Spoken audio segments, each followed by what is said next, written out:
자, 오늘은 학습제 16쪽으로 가겠습니다. 파동의 반사와 굴절을 하겠습니다. 자, 먼저 파동의 반사를 보시면요. 파동이 진행하다 장애물에 부딪혀 되돌아오는 현상, 입사각과 반사각이 같다. 즉 반사의 법칙이 성립합니다. 지난번에 빛에서도 빛의 반사가 있었죠. 즉 빛은 입사각과 반사각이 같다를 먼저 배웠는데, 빛도 파동입니다.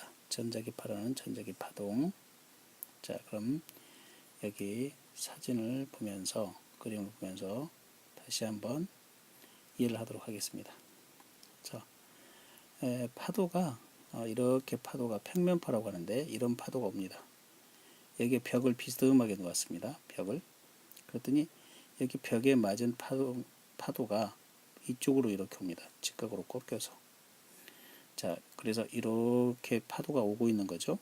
나가고 있는 거죠. 이쪽으로 들어오고 벽에 반사돼서 이쪽으로 나가고 있는 겁니다. 자, 여기 벽이 있으면 이 벽에 대해서 벽에 수직하게, 이게 법선이 되겠습니다. 법선.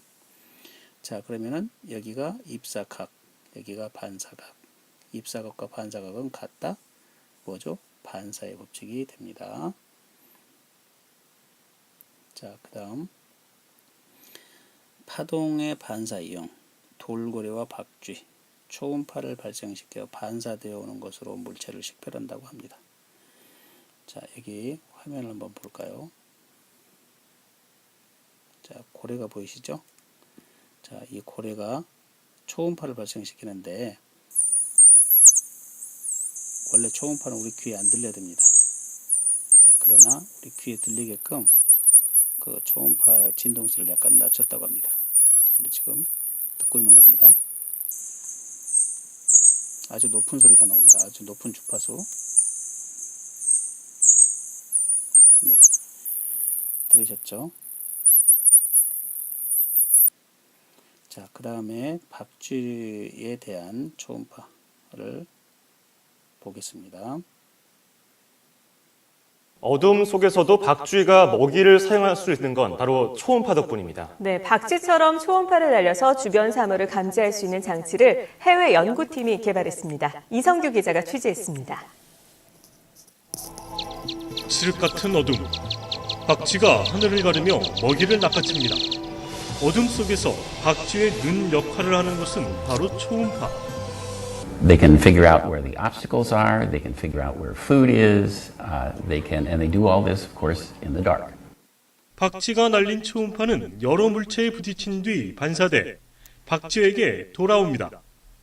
박쥐는 이 초음파가 다시 돌아온 시간과 범위 등으로 주변 물체의 위치와 거리를 정확하게 파악합니다. 이 같은 박쥐의 초음파를 응용해 시각 장애인의 보행을 도와주는 센서 장치가 개발됐습니다. 이 장치는 장치에서 발사된 음파가 물체에 부딪혀 반사돼 돌아오는 시간을 계산합니다. 장치에서 발사된 음파를 이용해 장애물까지의 거리를 진동으로 알려주는데, 장애물에 가까울수록 진동 알람이 빨라집니다. It's definitely giving me more vision than I would have expected with just a small little watch. 스마트폰 부품과 3D 프린터로 만든 이 장치는 상용화될 경우 시각 장애인에게 큰 도움이 될 것으로 기대됩니다. YTN 사이언스 이성규입니다. 자, 그 다음 기상 레이더라고 되어 있는데요. 전파를 쏘아서 반사되어 오는 전파의 양으로 구름의 두께와 양을 측정합니다. 자, 전파를 쏘면은 구름이 물방울로 되어 있죠. 거기에서 반사를 합니다. 그 구름의 양이 많으면 반사되는 양이 많죠. 자, 이게 사진 한번 보겠습니다. 자, 오늘은 4월 19일입니다. 네, 4.19거네요. 4.19에 난 여기 날짜를 보시면 4월 18일 날 5시 50분에 기상청에서 받은 것입니다. 자, 여기 보면은 구름의 양이 많다는 것입니다. 자, 이게 붉은색으로 되어 있으면은 이번엔 40에서 50mm 정도 내린다라는 것입니다. 여기 파란색 계통은 어떻게 되죠? 네, 약간입니다. 초록색 계통이 많이 보이죠? 초록색은 5mm 이상 이렇게 자, 우리 중부지방을 봅시다. 중부지방 보면은 구름이 이제 만들어지고 있습니다. 비구름이. 오늘 4월 19일 날 중부지방은 비가 약 30mm 정도, 5에서 20mm 정도 내린다고 했습니다. 구름이 계속 만들어질 것입니다. 자, 그 다음 초음파를 쏘아서 반사되는 신호를 이용하여 태양의 모습을 관찰한다, 이렇게 되어 있습니다. 자, 여기 초음파 사진을 모아봤습니다. 자, 여기 보면은 아가들의 모습이 보이십니까? 네. 자, 여기 보십시오. 고온이 자고 있네요. 자, 여기도 어떻게 보이는 것인가요? 네, 선생님이 전문가가 아니라 잘 안 보이지만 여기는 얼굴을 가리고 있네요. 부끄러운가 봅니다. 네. 아, 여기는 쌍생아입니다. 쌍둥이. 여기 첫째 아이가 보이고 여기 둘째 아이가 있답니다. 네. 이 아이는 하품을 하고 있습니다. 자, 어떤 초음파 사진은 이렇게 컬러로 나와 있는데 대부분의 초음파 사진은 흑백입니다. 요즘에 새롭게 이렇게 컬러 양상이 나오는 초음파 사진이 있습니다. 자, 여기 보면은 아이가 보이고요. 자, 이렇게 해서 의사 선생님들이 그 아이의 건강 상태를 체크하고자 초음파를 진단을 하고 있는 것입니다. 학습지로 돌아가서 메아리가 있습니다. 메아리. 자, 산 위에 올라가서 야호 하면은 저 앞산에 부딪혀서 메아리가 들려오죠. 자, 자신의 목소리가 다시 야호 하고 몇 초 있다가 들어옵니다. 그러면은 그것을 우리는 메아리라고 합니다. 자, 그 다음에 거울에 얼굴을 비춰보는 거, 이거 빛의 반사에서 공부했고요. 음악당의 내부 등도 반사 현상을 이용한다 그랬는데, 음악당의 내부는요, 반사를 없애기 위해서 스티로폴이랄지 이런 파동의 반사를 줄이기 위해서, 음파를 반사를 줄이기 위해서 여러 가지 장치를 하는 것입니다. 자, 다시. 그렇다면은 소리를 반사해서 센 신호 얻으려면 어떻게 해야 될까요? 자, 토끼의 귀는 소리를 반사시켜 모음으로 작은 소리도 잘 들리게끔 그렇게 되어 있다고 합니다. 자, 이렇게 사진을 볼까요? 네. 토끼의 귀가 굉장히 크군요. 사람의 귀에 비해서. 왜 그럴까요? 아주 작은 민감한 소리, 부시럭거리는 소리에도 반응을 하게끔, 잘 들리게끔 이렇게 귓바퀴가 큽니다. 네. 자, 그 다음에 두 번째, 위성 안테나. 여러분들 집에 보면은 위성 안테나가 있는 집이 있습니다. 구면 모양의 안테나. 자, 초점에 그 위성 신호를 모읍니다. 인공위성에서 오는 신호가 아주 작기 때문에, 자, 그것을 모아서, 자, 여기 초점에 해당되는 부분을 한번 봐주십시오. 네, 여기가 수신장치가 있습니다. 네, 수신장치. 자, 이렇게 많은 곳에서 인공위성 전파가 미약하기 때문에 큰 오목거울 같은 형태로 만들어 놨습니다. 자, 그래서 여기서 수신장치가 이제 TV나 또는 우리 인터넷의 신호를 강하게 이제 만들어 주겠습니다. 자, 이해되셨습니까? 지금 파동의 반사를 공부하고 있는 것입니다. 자, 우리 사람 같은 경우는요, 어떻게 되죠? 네. 토끼처럼 귓바퀴가 크지 않으니까, 네, 이렇게 손을 모아서 소리를 모으고 있는 것입니다. 네. 자, 그래서 귀에 손을 대어서 소리 듣기, 음파를 반사시켜 모읍니다.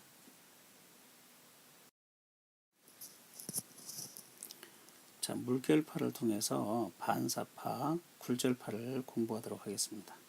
자, 여기 보면은 수면파 투영장치라고 되어 있는데요. 네, 파도 치는 게 금방 지나가 버리기 때문에 밑에서 우리가 보면은 사진을 찍을 수 있습니다. 자, 스펀지 볼을 흡수시키는 이유, 반사되는 것을 막기 위해서다, 이렇게 되어 있습니다.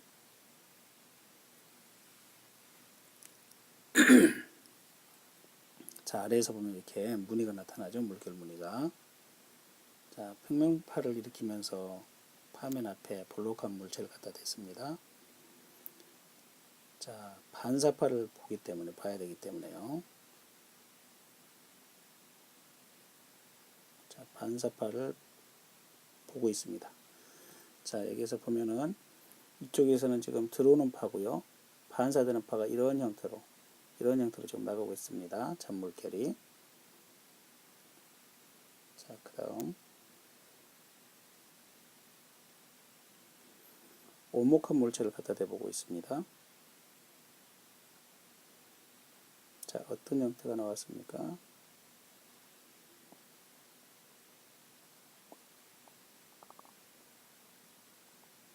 자, 반사판도 굴절파라고 나오고 있네요. 자, 여기 보겠습니다. 여기 보면은 여기에 이렇게 들어왔던, 평면으로 이렇게 들어왔던 파동이 오목한 형태의 반사파를 가지고 나가고 있습니다. 네, 이게 반사파가 되겠습니다.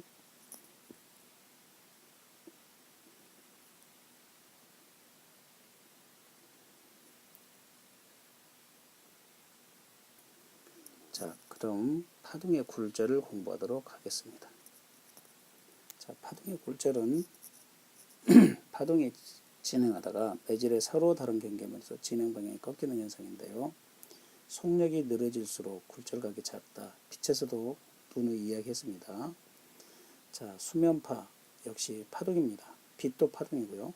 수면파, 물결파는 깊은 곳이 속력이 빠릅니다. 바다 한가운데가 속력이 빠르고요. 얕은 곳, 항구는 얕죠. 속력이 느려집니다. 그래서 속력이 빠르면 소환 매질, 속력이 느리면 미란 매질입니다.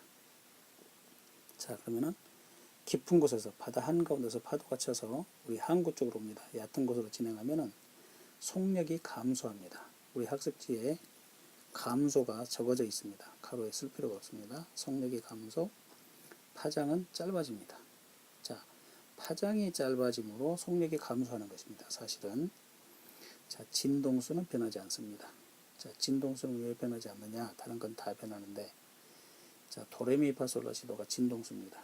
굴절이 된다고 해서 도가 도로 들이지 않는 건 아닙니다. 자, 빨주노초 파남보가 진동수 때문에 그렇게 보이는 겁니다. 빨간색 레이저가 물속으로 들어간다고 해서 파란색으로 변하지 않았습니다. 자, 그래서 진동수는 변하지 않는 것입니다. 자, 그러면 여기 동영상을 보도록 하겠습니다.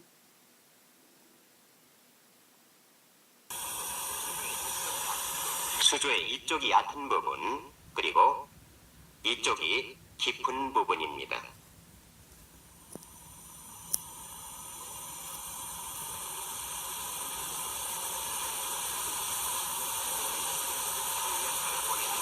평면파를 보내면은 수조의 얕은 부분과 깊은 부분에서 파의 진행 속도가 다르기 때문에 거기에 굴절파가 보입니다. 즉 깊이가 다른 수조를 통과할 때 그 경계면에서 평면파는 굴절합니다. 지금 여기에서 보면은 잔물결이 아니라요. 그러니까 이런 형태로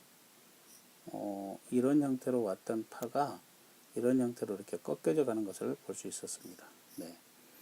자, 그 다음 계속 볼까요?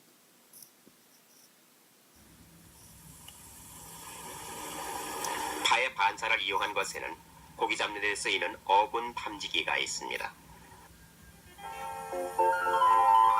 자, 음파의 반사. 탐지기가 정어리 무리를 탐지했습니다. 배의 초음파 발진기에서 발진된 초음파가 물속의 고기 무리에 닿으면 반사해서 되돌아옵니다. 그 반사파를 수신하여 고기가 있는 곳을 알아내는 장치가 어군 탐지기입니다. 네, 여기서는 굴절과 반사를 다 설명하고 있습니다. 자, 그럼 사진으로 놓고 정지된 화면으로 놓고 공부를 하도록 하겠습니다. 자, 물결파가 여기는 깊은 곳으로 이렇게 만들어져 있습니다. 깊은 곳입니다. 그 다음에 여기에 물 속에다가 유리판을 이렇게 비스듬하게 삼각형으로 된 유리판일까요? 네, 이렇게 유리판을 넣어놨습니다. 자, 그랬더니 여기에서 골과 골 사이가 굉장히 파장이 길다는 거죠. 이게 파장이 긴 파동이 왔다가 여기서는 파장이 짧은 파동으로 이렇게 변했습니다. 자, 그러면은 경계면이 이렇게 있다고 했으니까요. 파동이 지금 이런 화살표 방향으로 들어오고 있습니다. 자, 그랬다가 여기서 이렇게 꺾였습니다. 약간 꺾여 나갔죠. 그러면은 경계면에 대해서 수직으로 세운 가상의 선, 법선이 있습니다. 검정색 사진의 법선이 되겠죠. 그러면은 여기에 들어오는 각, 입사각 여기가 되겠고 나가는 각, 굴절각이 되겠습니다. 자, 입사각은 큰데 굴절각이 작습니다. 그것은 여기가 얕은 곳은 밀한 매질입니다. 파동의 속력이 느려지고 여기는 소하는 곳입니다. 깊은 바다. 자, 여기는 파동의 속력이 빠른 곳입니다. 자, 그래서 입사각과 굴절각이 작다. 이것을 공부했던 것입니다. 굴절 현상의 예를 보겠습니다. 자, 파도의 굴절. 자, 해안선과 나란하게 파도가 쳐 들어옵니다. 자, 그것은 깊은 바다에서 얕은 바다로 오면서 이미 굴절이 일어나고 있기 때문입니다. 자, 레이저 빛 굴절. 자, 프리즘에서 진행 방향이 꺾였습니다. 이거 빛의 굴절 현상이었죠. 물방울에 의한 굴절. 물방울이나 이슬의 주변 모습이 비쳐 보이는 것. 이거 밀방울에 의한 굴절입니다. 자, 그 다음에 이제 맨 마지막에 밤과 낮의 소리, 밤과 낮의 음파의 굴절 현상, 소리의 굴절 현상인데요. 온도가 높으면 높을수록 소리의 속력이 빨라집니다. 자, 이런 이유로 낮에는 주변 상황이 굉장히 소란스럽습니다. 사실은 버스, 기차, 또 아저씨들의, 아줌마들의 떠드는 소리가 굉장히 많은데 더운 낮에는 소리가 위로 퍼져 올라갑니다. 우리 교실 상황도 마찬가지입니다. 위로 퍼져 올라갑니다. 그런데 밤에는 굉장히 자그마한 소리도 잘 들립니다. 윗집에서 아저씨 아줌마 다투는 소리도 들립니다. 다른 집에 아파트에 사시는 분들 윗아랫집에 변기 내리는 소리도 들립니다. 그것은 밤이기 때문에 소리가 아래로 굴절이 됩니다. 자, 그래서 서해안 쪽에 가서 보면은 뭐 중국에서 다구는 소리도 들린다고 합니다. 밤중에는. 그건 좀 과장된 이야기겠지만, 자, 여기 그림을 한번 볼까요?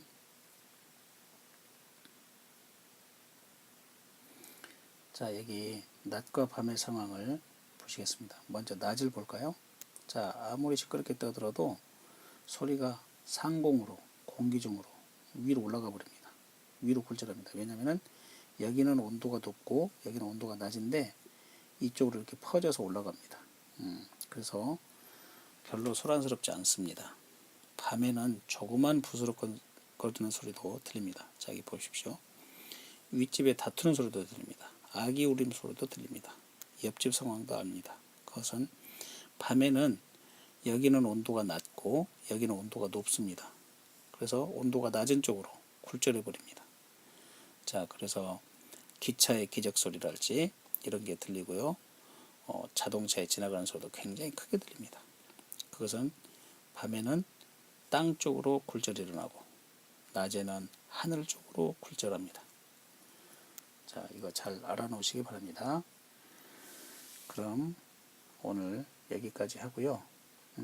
그림 동영상이 많아서 시간이 많이 걸린 것 같습니다. 이상 마치겠습니다.